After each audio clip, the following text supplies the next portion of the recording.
I shouldn't have agreed to live with my mother-in-law. While enduring her usual nagging, I let out a deep sigh. My name is Sarah, and I'm 31 years old. I married my husband, Chris, who is 28, 3 years ago. Although we encountered minor issues at the beginning of our life together, we managed to work things out, just the two of us.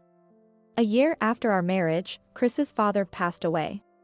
Feeling that we couldn't leave his disheartened mother alone, Chris suggested we start living with her at his parents' house.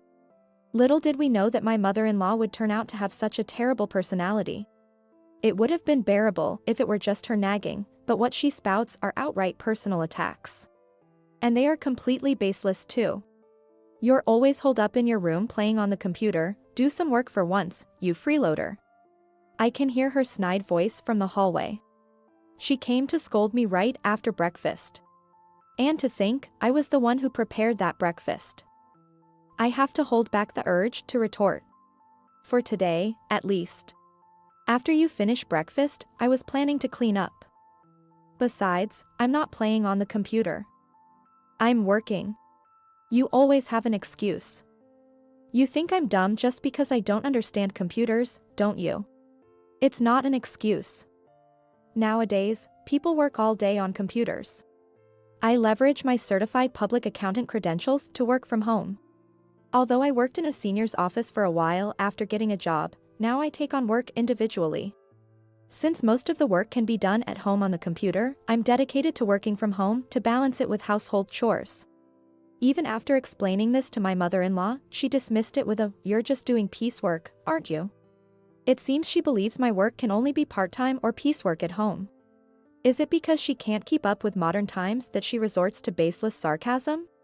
Or perhaps because she just wants material for her harassment on me? Probably both.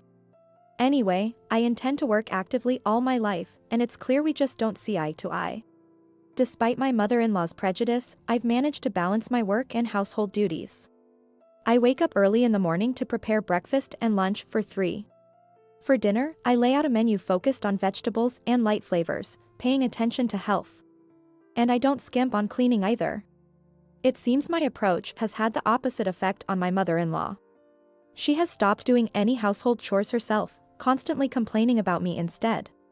She spends her days watching TV or occasionally going out for coffee with friends, leading a carefree life. And yet, she has the nerve to call me, a person with high social esteem, a freeloader. I'd like to throw her words right back at her. One day, while feeling frustrated, I was shocked to see the credit card bill that arrived in the mail. What's this? A suit for $1,500, a bag for $2,000. I don't remember buying anything so expensive. Upon closer inspection, the purchases were made with my husband's card. I immediately asked him about it. "Hey, did you buy a suit and a bag?" "You got me." "Yeah, I did." "Needed them for work." "Needed for work? But you're in a regular sales job, aren't you? You don't need anything this expensive." Until now, my husband's suits were around $300, and he bought bags for a similar amount. Nah, good stuff is totally different. It makes me feel more composed and, above all, the appearance is on another level. See? I've gotten cooler recently, right? Do you think so? To me, it doesn't seem that way at all. A young guy in his 20s wearing a suit that's beyond his means looks like he's being swallowed by the suit, which I find rather unsightly. Sarah, you really have no eye for this. My mother-in-law barged into our conversation with gusto. Chris, you look fantastic. Really cool. Thanks, Mom. How dare you criticize how your husband spends his money when you're living off his earnings? Who do you think you are? I was furious with my mother-in-law for intruding into our conversation and making such baseless claims. The nerve, I thought, that's my line. But more than my incomprehensible mother-in-law, my anger grew towards my husband, who didn't back me up at all. I had a lot to say to my husband, but I knew it would end up with my mother-in-law defending him and screeching at me. So, I just warned him, anyway, please refrain from making such expensive purchases. Or at least, consult me beforehand, and left it at that. However, my advice had no effect. My husband's spending only continued to increase. And the expenses were all for entertainment, lavish meals at restaurants, high-end brand scarves and wallets, long-distance taxi fares.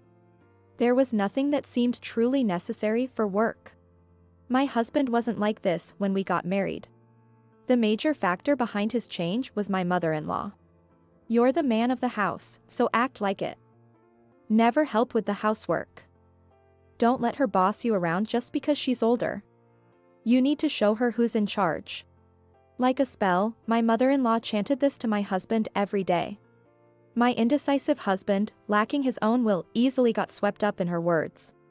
To bring back his kind nature, I had to seal away my mother-in-law's cursed words. I resolved to confront her and headed to her room. What do you want? I'm busy, so keep it brief, please. While watching a talk show and sipping her coffee, my mother-in-law spoke with a look of boredom. Listen, we can't save any money because of Chris's wasteful spending. We absolutely need savings for house repairs or illnesses. Anything that might come up. That's just because you're bad at managing money. At his age, he should be making about $90,000 a year, right? You're off by an order of magnitude. Wait, he's making $100,000 a year? To her, an order of magnitude seemed to mean increments of $10,000, but I kept silent. Taking my silence as confirmation, her eyes gleamed. Anyway, could you also tell Chris to stop his wasteful spending? Okay, is that all? If you're done, can you leave? She shooed me away as if I were a dog or a cat, waving her hand dismissively. This is hopeless. A few days later, my mother-in-law stormed into my room, breathing heavily. What do you want, barging in like this? With a smug look, she thrust a green paper at me. Sign this now and get a divorce. You were after Chris's money from the start, you gold digger.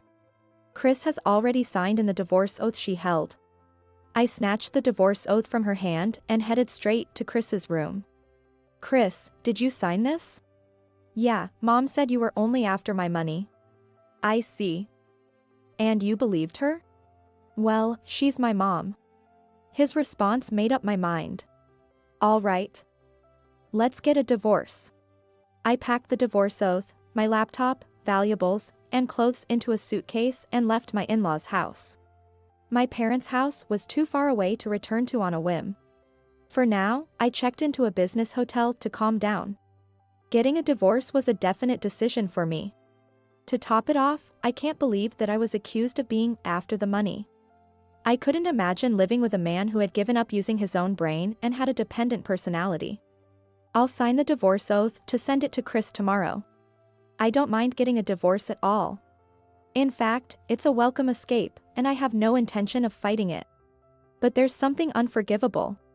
While meticulously reviewing the credit card statements, I came up with a perfectly legitimate counterattack. After getting a divorce, I was enjoying living alone. I chose a room with good security, so the rent is a bit high, but I have savings from my single days. And it shouldn't be disproportionate to my earnings. Living with Chris and his mother was stressful, and I realized that all over again. About a month after the divorce, I got a call from Chris. Hello? Sarah, please, listen to me.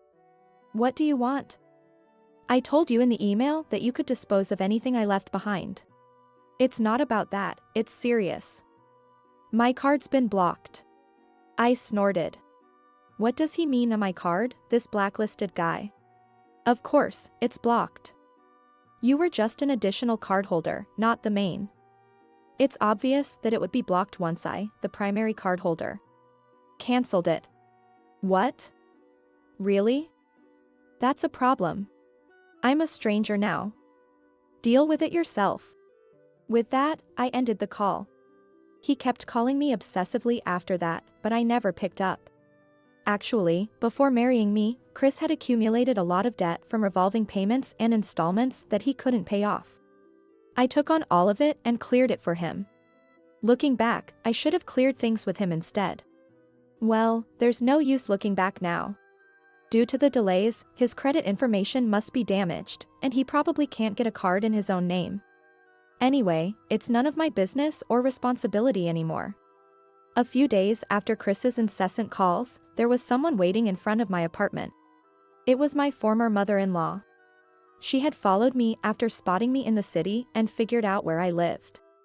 I was impressed by her proactive approach, if nothing else.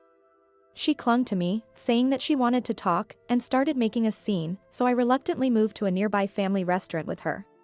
"What do you want now?" Sarah, this." In her hand there was my passbook. It was filled out on every page, a completed carryover. Not that I needed it anymore. "This salary, could it be, Sarah?" "Yes. That's the salary I earned from working at home." "You treated it like piecework, but I'm a professional." She didn't respond. Her hands trembled as she clutched my passbook. To think the one earning $100,000 a year wasn't Chris. That good-for-nothing could never earn that much. "You were too naive about the world." I said it clearly. My former mother-in-law's delusional mind had convinced her that it was her son, not me, who was earning $100,000 a year. Chris's earnings were about a tenth of mine just before our divorce. Chris was in a sales position with a low base salary but high commissions. The salary system was based on sales performance, but that carefree man was content just to receive his base salary. He was relying on my income for our livelihood. No, he probably didn't even have the strategy to rely on me. It seems my former mother-in-law has finally faced that reality. "Sarah, it's not too late to fix things with Chris." "It's too late," I replied with a sharp interjection. How amusing it was. Even when I interrupted her, my former mother-in-law didn't give up and continued in a cajoling tone. "It's a waste to split up after you fell in love and got married." "It's not a waste. It's much more wasteful for you two to squander the money I earned." "What? That's terrible. How can you say that? Why don't you stop relying on other people's money and work? Then, you won't be a freeloader." "Is that all you wanted to say?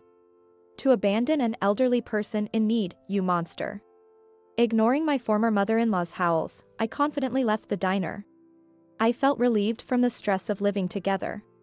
After witnessing my former mother-in-law's tantrum, it was time to deliver the final blow to Chris. I decided to execute the final part of my plan. Friday night. I waited in front of a building in the entertainment district. It housed several dubious shops, including a nightclub Chris frequented. Just after 9 p.m., Chris appeared. He was arm in arm with a flashy woman who seemed to be a stripper there. "Sarah. Why are you here?" "As usual, you're clueless. I'm here because my card is being used to pay for this place." The payment details listed this club's name several times. And it was always used on Fridays. Knowing the club's name, it was easy to find the address. "Chris, who is this woman?" The woman clinging to Chris looked to be in her early 20s. She was wearing a miniskirt that almost revealed her underwear and a blouse with a deep neckline.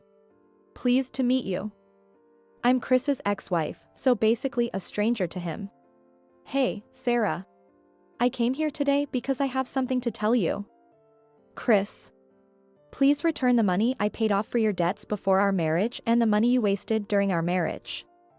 I'll be sending a legal notice through a lawyer soon, so please respond to it. And you, it seems you've had a lot bought for you by him. But it all came from my money." "Wait, Sarah." Ignoring Chris's calls, I walked away with my heels clicking. How about that for a cool woman? Behind me, I could hear Chris and the woman arguing.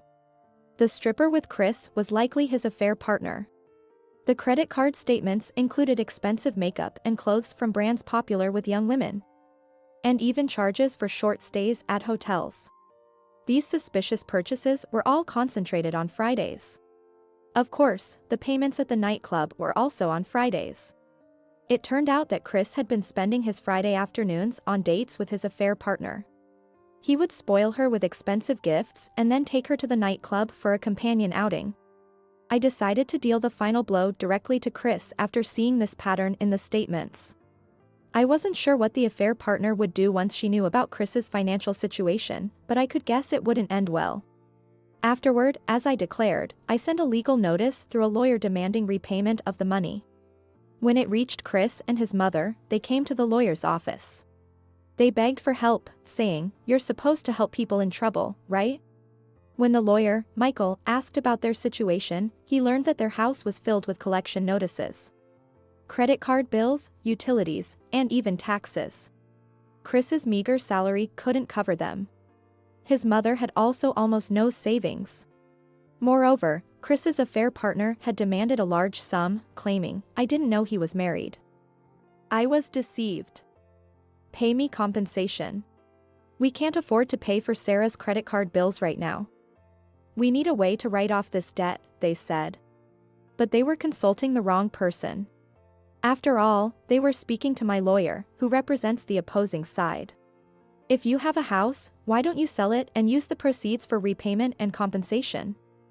Michael suggested, then firmly added. "If you decide not to repay Sarah, of course, it will lead to a lawsuit." Hearing this, Chris and his mother left with their shoulders slumped. Later, they contacted Michael, saying they would sell the house to repay the debt and asked for some time. That was to be expected, they had no other choice. It took some time, but I got back the money Chris had squandered. Given the ordeal I went through, it would be justified to demand not only this repayment but also compensation for my distress. Considering I'm letting them off with just the credit card bills, they should be grateful. I also made them sign a document promising not to approach me. They will never appear in front of me again. Ah, what a relief. Alone in my comfortable apartment, I laughed out loud. Now, about Chris and his mother settled their debts by selling their house. Afterwards, they reportedly rented a room in a rundown apartment nearby. I've passed by that apartment, it's covered in ivy, with peeling paint, looking at least 50 years old. That must have been what they could afford with Chris's salary and his mother's pension. Far from learning his lesson, Chris became even less motivated and was eventually fired. Then, without looking for another job, he spent his days drinking at home. Eventually, he fell down the apartment stairs while drunk and was taken to the hospital by ambulance. While busy caring for hospitalized Chris and figuring out how to pay for his hospital bills, his mother ended up bedridden with a severe back problem. Because she became immobile, her dementia progressed, and she became unable to live alone. She's now waiting for a place in a cheap facility. I got a call from a relative of Chris, who informed me about their dire situation without me even asking. They even asked if I had any intentions of reconciling with Chris for their sake, but my answer was, of course no. The relative must have anticipated my response because I haven't received any more calls since then. 2 years have passed since the whole ordeal and I've moved again. This time, I'm not living alone. I'm living with a partner I plan to spend my life with. After divorcing Chris, I changed my way of working. I moved back to my parents' house and started working full-time at an office within commuting distance. Not just because my former mother-in-law was getting older, but my parents are too, and I wanted to be there to help them if needed. It was at this new job that I met my current husband. A year younger than me, he's dependable, a stark contrast to Chris. Most importantly, he loves and cherishes me. With my previous husband, I couldn't even consider having children because of his unstable income and personality. But with my current husband, I feel we can tackle parenting together. Holding a positive pregnancy test, I can't help but smile, imagining my husband's joyous reaction. This time, I'm determined to build a proper family and seize happiness.